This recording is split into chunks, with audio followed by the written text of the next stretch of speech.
अब जरा ठहरो, क्योंकि अगर तुम यहां तक सुन पाए हो तो इसका मतलब है कि तुम्हारी आत्मा ने पहले भाग को सिर्फ सुना नहीं, उसने उसे पहचान लिया है। ये वह बिंदु है जहां कहानी भावनाओं से निकलकर चेतना में प्रवेश करती है।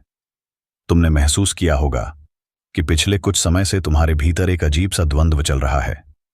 एक ओर शांति है और दूसरी ओर बेचैनी। यह विरोधाभास नहीं है, यह संकेत है। जब आत्मा पुराने ढांचों से बाहर निकलती है तो वह पूरी तरह शांत भी नहीं होती और पूरी तरह व्याकुल भी नहीं, वह बस जाग रही होती है। अब समझो इस चरण को। तुम्हारे जीवन में जो यह व्यक्ति आया है वह तुम्हें बचाने नहीं आया, तुम्हें पूरा करने नहीं आया, तुम्हें बदलने नहीं आया। वह इसलिए आया है क्योंकि तुम अब खुद के साथ खड़े हो सकते हो।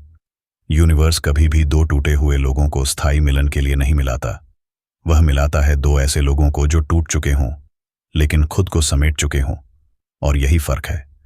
तुम पहले भी लोगों से मिले थे, लेकिन वे तुम्हारी पीड़ा से आकर्षित थे, वे तुम्हारी मासूमियत से जुड़े थे, वे तुम्हारी खामोशी में खुद को बड़ा महसूस करते थे। पर यह व्यक्ति अलग है। यह तुम्हारी पीड़ा को रोमांटिक नहीं बनाता, यह तुम्हारे अतीत को कहानी नहीं बनाता, यह तुम्हारे दर्द को पहचान बनाकर नहीं पहनता। यह बस तुम्हारे साथ बैठ सकता है बिना तुम्हें ठीक करने की कोशिश किए। और आत्मा को सबसे ज्यादा सुरक्षा यही चीज देती है। अब ध्यान देना, तुम्हारे भीतर एक पुरानी आदत उठेगी, खुद को रोकने की, खुद को कम दिखाने की, खुद को सुरक्षित दूरी पर रखने की।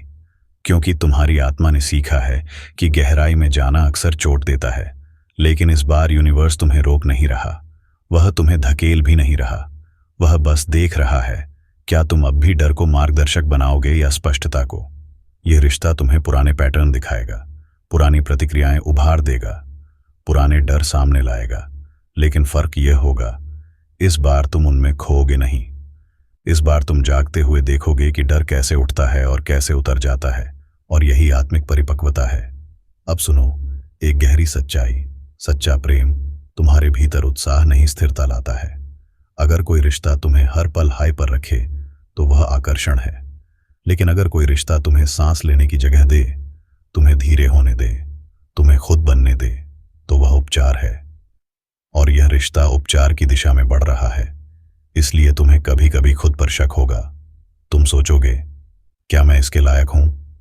क्या यह भी चला जाएगा? क्या मैं फिर वही गलती कर रहा हूं? लेकिन यह सवाल कमजोरी नहीं है, ये उस आत्मा के सवाल हैं जो अब बेहोश होकर प्रेम नहीं करती। अब तुम आंखें खोलकर चुन रहे हो।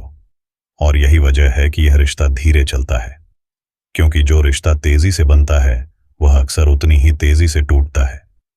लेकिन जो रिश्ता सांसों के साथ तालमेल बिठाता है वह टिकता है।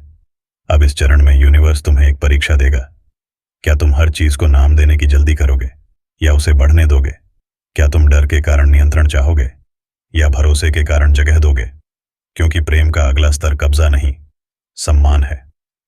और अगर तुम यहां तक आ गए हो तो इसका मतलब है तुम सीख रहे हो कि सम्मान पहले खुद से शुरू होता है। यही कारण है कि अब तुम्हारी ऊर्जा बदल रही है। तुम कम समझौते कर रहे हो, कम सफाई दे रहे हो, कम खुद को साबित कर रहे हो। और जो सही है वह इससे डरता नहीं, वह यहीं रुकता है।